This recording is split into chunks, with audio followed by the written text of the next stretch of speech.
All right, welcome to the Audible. It is Wednesday, August 24th. Kim Bokamper here, joining me now, Andy Cohen. And Andy, let me get you up to date on Andy and all of his everything that he's been through since it's been 1980. You started covering the Miami Dolphins for the then Fort Lauderdale Sun-Sentinel. 1980. Huh? Indeed, I did. I came in with Dwight Stevenson and Don McNeil, two pretty good players. Not a bad draft class. Don McNeil, Dwight Stevenson, and Andy Cohen. David Woodley in the 8th round. How's that? Yeah, David Woodley. Yeah, that was a pretty interesting. That was right around the time when this team was transitioning. No doubt. Really kind of getting away from that. Getting past the 17-0 guys. There were still some of those guys hanging on, but it was transitioning. I remember in 1976 when I was drafted, it was myself. I was drafted in 76, and I was on injured reserve my whole year. I blew my knee out first game I played in, which was very enjoyable. Yeah. But then when I came back, I was actually a rookie in 77. Myself, Bob Baumhauer, A.J. Dewey, Norris Thomas was another defensive back that started for us. We had 4 rookies starting on defense that year. Nice group. And that kind of began that, you look at the Dolphins today, and you're kind of looking for that crew, and we're hoping that this draft class this year is that crew that's got enough guys to kind of get you in that other direction, sure, and get it going. So let me go on though. Okay. 1980, Fort Lauderdale Sun-Sentinel, editor of the Dolphin Digest from 1980, probably 88. Yep. For about 20 years. 20 years, yeah. Yeah. Columnist, and then as of late, columnist for the Dolphins.com. You can catch his work AC in the AM every morning. What time does it come out? 6 a.m. 6 a.m. Monday morning, through Friday morning. I wake up at 2 in the morning to write that baby. I read it at about 4 o'clock in the afternoon myself, which is about my time. And you're the author of Fins at 50. I'm the contributing You're writer. The contributing I wouldn't writer. say because it's a beautiful pictorial It's a compilation book. of pictures, right. But you've written all the spoken, I wrote all the words that are in there. You've written. I wrote all 50 chapters. Let's go ahead. Here we go. I'll give you a look at it right there. A beautiful book, Fins at 50.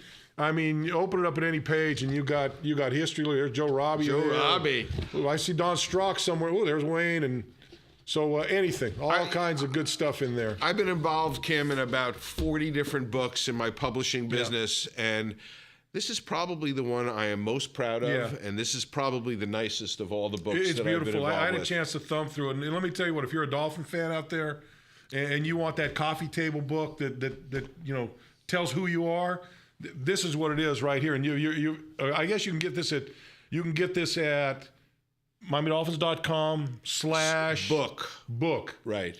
Is that it, Scott? Dolphinsbook.com. Dolphinsbook.com. You don't need to slash anything? No, you can go to dolphinsbook.com, and that gives you all the information, and it's $50 for the book. And when you see the book, you're going to say 50 for 50. You're going to say that's a great deal. That's a bargain. It's 270 some odd pages. Yeah. It's classy. It's filled with a ride through. Let me tell you what. It is absolutely beautiful. It goes through every decade. Goes through everything that went on, all the different players, and it really, if you're a Dolphin fan, you've got to have this on your bookshelf. Yeah, nobody will be sorry when they get this book. It's first class. It takes you on a ride through 50 seasons, somewhat of a dizzying ride at points, but an exciting ride and an interesting ride. And any iconic play in the history of the team is in this book. And everybody that contributed to it is very, very proud of it. All right, you're watching the Audible. We're here on Facebook. We're on MiamiDolphins.com. You can catch us on Periscope. If you've got any questions, go ahead and send your questions in, and we'll go ahead and get through them as we go on the program. We already got some questions in there, and we'll get to those in a little bit. But let's talk a little bit, Andy, since you've got such a rich history with this football team. I mean, it's the one team you've covered since you've been down here. I mean, it's part of your DNA. It is my DNA. This football team. And let me ask you this first. League-wide, what's the biggest change you've seen in the league from when you came in 1980 to where we are right now?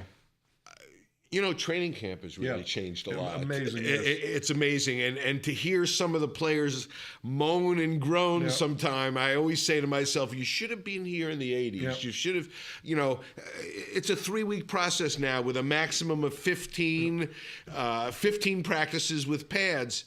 There were 15 practices with pads in a week under Don Shula. No doubt. And now it's the entire summer quota. You hate to be the guy. I hate to be the guy, that, I used to walk 10 miles in the snow uphill. Yeah. And then when school was over, I walked 10 miles back uphill in the snow. I hate to be that guy, but, my recollection, my first training camp here, I'd actually missed the first couple weeks of training camp because back then they had the college all-star game. I was fortunate to be selected to play in the game, which meant you missed the first couple weeks of training camp.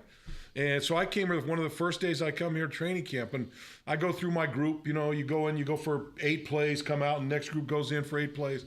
And I remember coming out of the field, got down on the knee, took my helmet off, and set it on the ground. And next thing is, what the hell are you doing? And I'm like, look around, and there's Don Shula. Yeah. First thing he had said to me, I go, what? He goes, no one gets on a knee in my practice. No one takes their helmet off in my practice. And oh, by the way, he didn't allow water on the field back then. There wasn't sports science back then. No, there was no Wayne Diesel back then. There was no sports science at all. That was back in the old salt pill days. You used to take salt. Oh yeah. The last thing he'd say at the meeting, be sure and take your salt pills before you go out. So it's changed quite a bit. Not long, but only that you go from 2-a-days. Those guys, if I thought it was harder before I got here because those guys went through 4-a-days when Don first came. Correct. And his training camps, my recollection of his training camps, at least for my 10 years, never got easier, never changed, and we're always in pads. I always remember the day before the game in training camp, we'd be out in shorts and shoulder pads, and that was a day off for us. Yeah, I'm sure there are a lot of significant changes since I started covering the beat, but I'm in training camp now, or it just concluded, so it's really fresh in my mind. And I remember 3 practices a day. I remember morning, afternoon, and night, and 2 of them with pads on, and it was a different world then, and it was a Spartan world. I mean, the players were at St. Thomas University, living in those dorms for weeks and one week. Here, training camp after like 7 days, the players have off. They can go home for a night. There was no home for a night back then. But I'll give these guys this. The work that they get in during the off season is no doubt insurmountable compared to what we did during the off season. It's a year-round event. Ours was kind of come to training camp, come to camp in shape. We'll get you into football shape. Whereas these guys, they've done so much during the off season with OTAs, with conditioning work, with mini camps, everything they do, that when they come into camp day one, they're ready to go full speed. No doubt about it. It's a year-round process now, and it would have been interesting to see how in the 80s, those after 3 practices a day, those athletes would have reacted to Don Shula saying, it's no longer I'm going to see you in July. Now I'm going to see you in early March, and we're going to practice in March, April, May, June, and July. There may have been some boycotts back then, considering how hard you worked during the season, but clearly it's a year-round enterprise right now. You're watching the Audible here. You can get your questions in on Facebook. Let's go ahead and get to one. Joshua Fanan says, I hope Fanan, it's Fanan. I always have to apologize about the way I pronounce people's names here. Andy, is there a player that may make the team is there a player that may make the team that entering training camp, you wouldn't have given him a second thought? Yeah, I mean, there are several. I mean, I wouldn't have given Isaiah Peed much of a choice at running back. But what has he done to not make this team so far? And that's going to be a very, very difficult, challenging decision for the team to make because they have a lot of good running backs. But this guy, every time he touches the ball, does something with it. I would say he certainly leads the list at this point. Well, the only question with Isaiah Peed is Kenyon Drake. What do they do with Kenyon Drake when and if he comes back? Then what do you decide to do? So and they like Damian Williams too. So a lot of questions there. But I'll tell you the other guy you look at now, Anthony Steen. Yeah. Anthony Steen came in here. No one knew who this guy was. A week ago, 90% of the people that follow the Dolphins didn't know who this guy was. No. And now there's a chance he could be your starting center on opening day up in Seattle. Yeah, well, one of the beautiful things about training camp is that there's stories like that every year. I remember a receiver named Vince Heflin. Yeah. Who out of nowhere shows up and makes the team, and year after year, that's the beauty of training camp, and really that's one of the things I admire about Adam Gase. Adam Gase starts training camp and says, I don't care what you did last year. I'm going to judge everything on what I see now, and I really believe that's how he's going to mold this team on what he sees now, and that's why a guy like Isaiah Peed really has a chance to make this team. It's funny. You talk about training camps then to training camps now, and I'll bring up one guy's name. And now I go blank with this. Go ahead, give me a clue. I'll pull it out. Middle linebacker from Arkansas State. Ernie Roan. As soon as you said it, came Play Dolphins trivia with me, but here's the point. Ernie Roan came in as a free agent, undrafted free agent out of Arkansas State. No doubt about it. And during a full-speed goal line practice, he comes up and knocks somebody's helmet 15 yards. I think the helmet was rolling by Don Shula when he's back going, who was that guy? He ended up being our starting middle linebacker. He was a beast. He was a very good player. But now, so that being said, these guys today don't have that many opportunities to be that guy because they don't go full speed. They don't. How does an offensive lineman, a defensive lineman, a linebacker, get that coach's attention if you're not going out there? 15 practices in pads in training camp. Yeah. It's a lot more difficult now to raise eyebrows practice on practice than it was back then. And Ernie Roan would have a good chance back then. It'd be much more difficult for Ernie Roan today. All right, let's move on. Nathan Thomas, is this the year Tannehill becomes an elite quarterback quickly? I think he's going to be better this year. How elite remains to be seen on how he adjusts to this offense. But this is his 5th year. This is when he needs to have his best year, Kim. I think he's got to this year, or else, look, the questions have existed since the day he walked into training camp here. Sometimes the voices continue to get louder and louder. I think he's got to quiet them down this year, or then there's some decisions to be made down the road. Keith Hackinson, should the Dolphins sign the center Stork that the Patriots just released with the Pouncey injury? As soon as I saw that they released him, it's certainly some guy that you got to figure that Chris Greer and everyone up there is looking around and trying to make a decision on that. Just remember, there's a story behind every story, Bill Belichick is an outstanding coach, and if he releases his starting center, there's a reason. Well, Bill Belichick to me is a lot like Wayne Huizenga.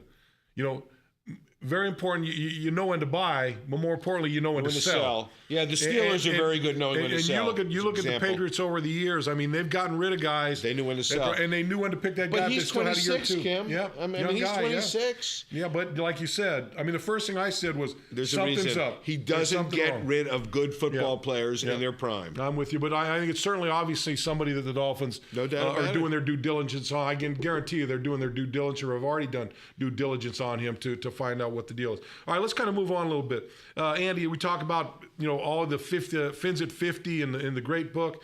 What are a couple of your most memorable moments from 1980 when you first came on the beat to where you sit right now? Oh, boy, there are so many.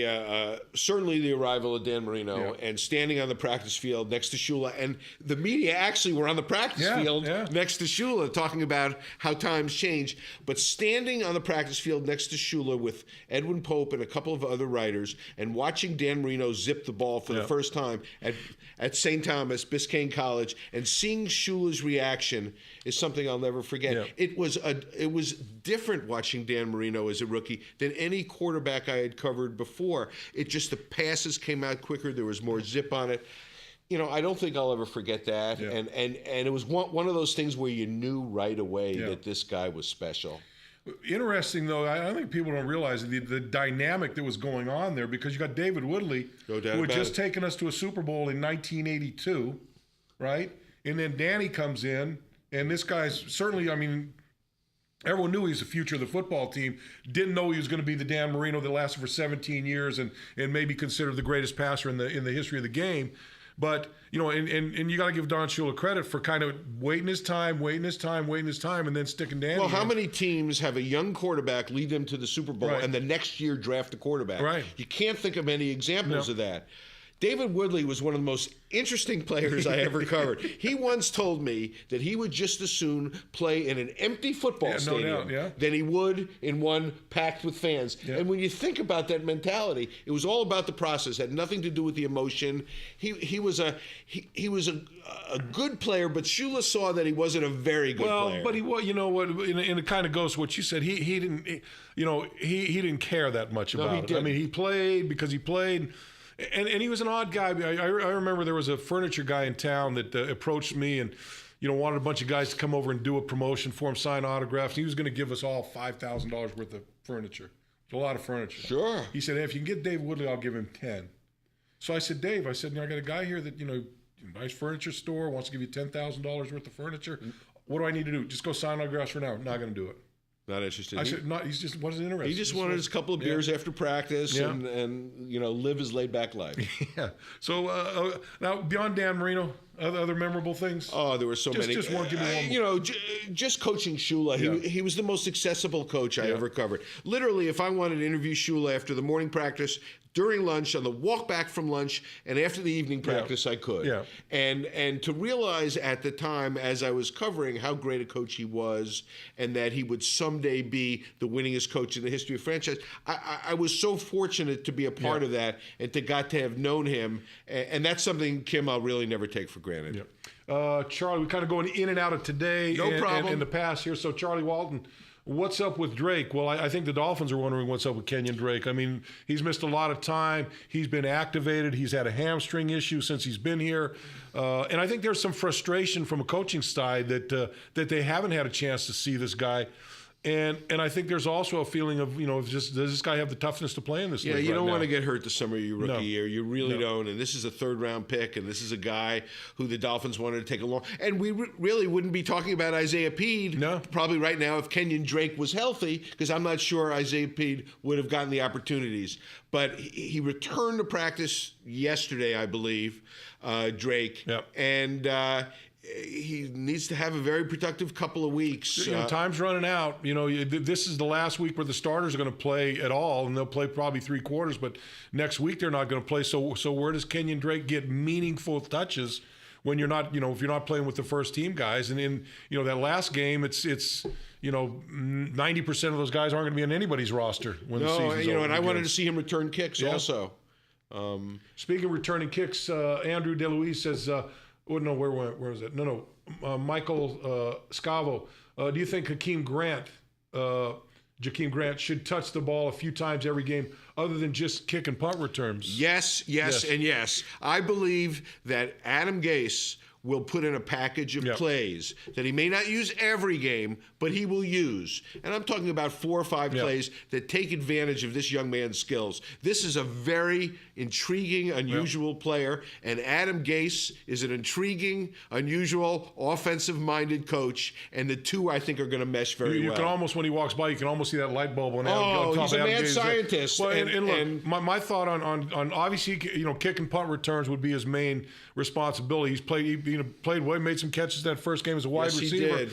And as a former linebacker, I'm thinking about him in the backfield, coming out of the backfield, running a little halfback short option or something like that. Going, no, that's a guy I don't want to be trying to cover. Yeah, I did a column on him recently for AC and the AM, and I interviewed his offensive coordinator, and he said you just can't tackle him one-on-one. Yeah. It's a mismatch. You've got to gang tackle him. So this type of special player with this type of skills, I think we're going to see packages for him. All right, Andy, who is one catalyst on defense and offense to help this football team? Oh, wow. I wonder if he's talking about somebody not obvious or somebody obvious. Look, to me, offensively, I would say Ryan Tannehill. I think this offense goes as Ryan Tannehill goes. Arian Foster could be an X factor on this team. Not too long ago, he was a great player. And if he can come close to that again, with the passing game, with his cutback runs, there's a lot of unknowns about this team right now. And Arian Foster is one of those very intriguing unknowns. He can certainly be a catalyst. Yeah, no doubt.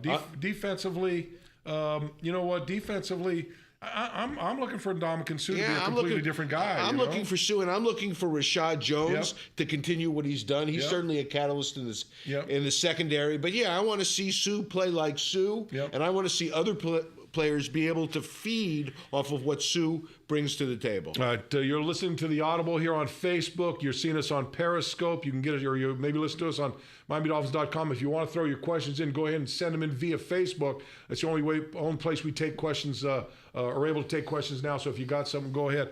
All right, Andy, let's have a little fun here. Okay. Strangest player you've covered for the Dolphins in that time, and there's been a few. How about Brian Sauché? Should I bring him to the table? Bring Brian Sauché. There was some luggage sticking out of the luggage compartment on the the plane, on the team flight, and somebody said, "Brian, would you close it?" And I'm telling you, I thought he broke the plane on that close.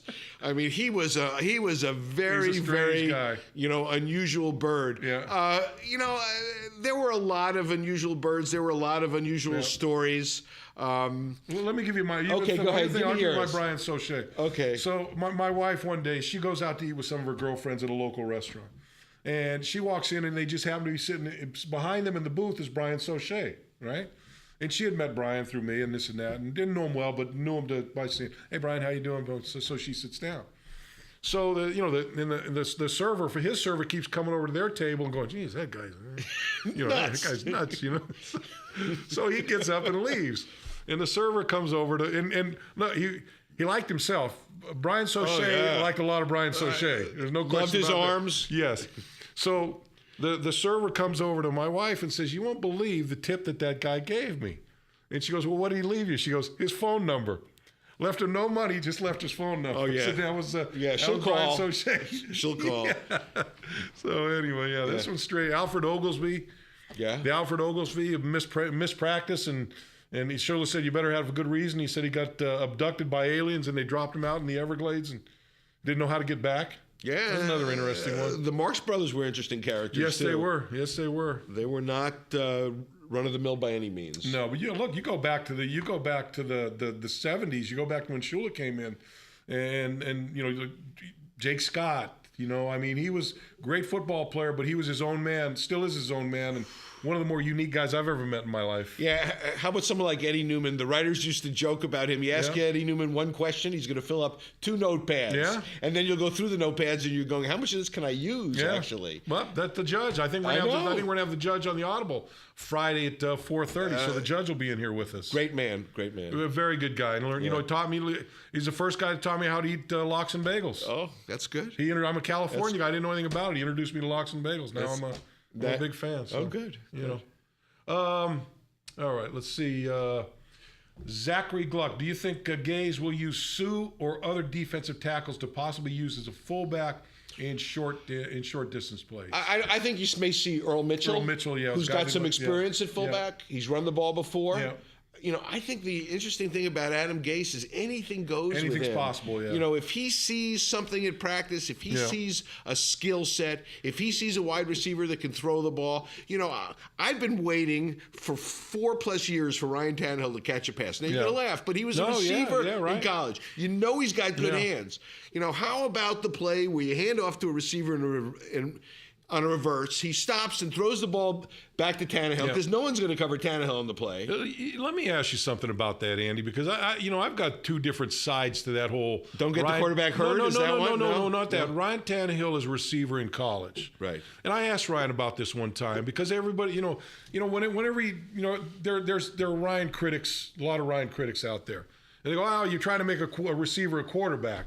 Well, when I talked to Ryan about it, the way I understood it at Texas A&M, they were loaded. First of all, they had the kid before him got drafted by the Dallas Cowboys. He was a good quarterback, and Johnny Manziel was on that football team when Ryan was younger. He was behind Ryan, and so there were some talented quarterbacks on that football team. Ryan came in as a quarterback. He knew he wasn't going to play, so he said, "Look, let me play receiver." But while he played receiver, he was in the quarterback. He went to the quarterback meetings every day. Right. He wasn't in the receiver meetings. He was in the quarterback. So he was basically a quarterback playing receiver, as opposed to what I think a lot of people think about Ryan was that he was a receiver now playing quarterback. No. I think it's just the opposite. Right. His mentality was always quarterback. Right. And I believe that playing receiver probably made him a better quarterback because he understands what the receiver's mindset is, what they go through, how they like the throw to them. No, I think it was, but I'm waiting for the day to see Ryan Tannehill catch a pass. No, well, it's just, I got to get at, because I listen to some of these morons on the radio, some of these guys that the know-it-all guys that that quite frankly you never see out here at training camp or never come around. But that's a whole different story. That's another day. But their thing is, he's not a quarterback. He's a receiver. He's not a receiver. Well, if you do your homework and find out a little bit, you realize that he was a quarterback in college that rather than sit on the sideline said, hey, let me go out and help you out a wide receiver. And he was productive. Yeah, and so maybe those guys, one of these days, those guys will get that up to speed. Anyway. Maybe not. But probably not because they're anyway. But hey, most underappreciated player you've seen over the years, guys that just went out and did their job, did it at a high level, and never quite got the recognition that you think they deserve. Wow, that's tough. There were some offensive linemen, the John Gieslers, the Eric Laxos. John Gieslers is a great example of that. I mean, he was a first-round pick out of Michigan, but he really never. I mean, he had some talented offensive linemen, but he was there all the time. There's probably the Blackwood brothers. Maybe two of the smartest guys I ever covered. There was no wow factor in their plays, but they always seemed to be in the right position. And I think on that Killer Bee defense, they maybe didn't get as much of the credit as they deserved because they were like having two Bill Arnspargers at safety. No question about it. And that's one thing I remember about that group, going back to Tim Foley, talked about Dick Anderson and Jake Scott, going right into the Blackwoods. And that group of guys I just mentioned there, maybe the smartest group of guys I've ever been around, no doubt about as it, players on a football field. Yeah, I had to ask them to explain things to me, which was embarrassing at times. But hey, if they're smarter than you, feed off of them. I was in training camp, I'm rookie in training camp. I'm in the room with it was Don Dahl was the defensive coordinator at the time because Bill Arnsparger had gone up to New York for I think for a couple of years. And he's putting in a defense, installing a defense, and all of a sudden from the back I hear someone say, hey, that's not going to work. Maybe in a little more colorful words, but that's not going to work. And the coach goes, who said that? And he keeps on going, that's not going to work. And he turns on the light and said, who said that? And it was Jake Scott. He goes, what do you mean, Jake? He says, you can't run that defense. He says, we play the Baltimore Colts. They've got Lydell Mitchell, Roger Carr, this and that. And who's going to cover the tight end with this? And Coach looks at it and looks at the Blackboard and he goes, I'll get back with you tomorrow on this. Comes in the next day. In the next day, said, we're not going to run that defense. When you got players that are smarter than your coordinators, it says a lot about the players. Pretty unique situation. It does say a lot about the players. Yeah. One of the other more underrated, underappreciated players I would say was my roommate Bob Brzezinski.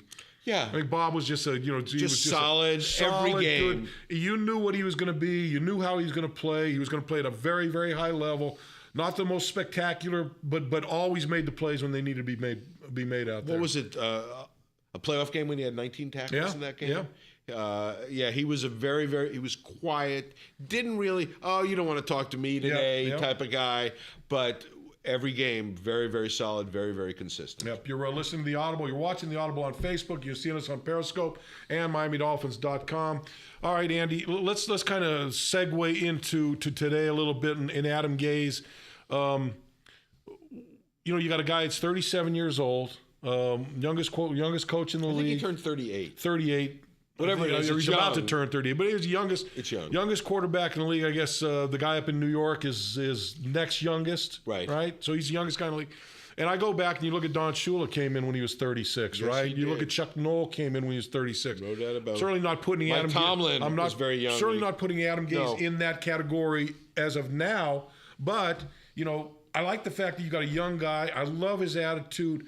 Where do you see Adam going, and do you think this is a guy that can – because this team certainly needs a chemistry change, and they need a change just in belief that they can go out and win football games. I wasn't sold on Joe Philbin in year one. I wasn't sold on Tony Sperano in year one. I really had my doubts. This guy has sold me in one training camp.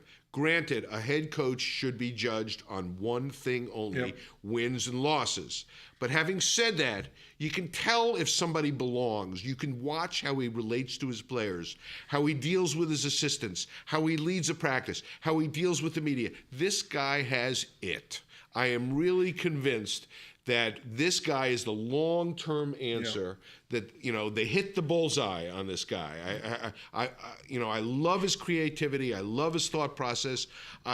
So many of the things he has done has really, really impressed me in only one summer. Granted, we're going to judge him on wins, but I've got a better feeling about Adam Gase than I've had about a head coach of this team in a long time. He's he brings an air of excitement around him. He does, and look, and he's got a joy about coaching. He loves coaching football. I was talking to him after the game the other night in Dallas, and there were some things he was just gushing, or he was so happy with some of the things that happened. And he loves to put something in. He loves to call something and have it work.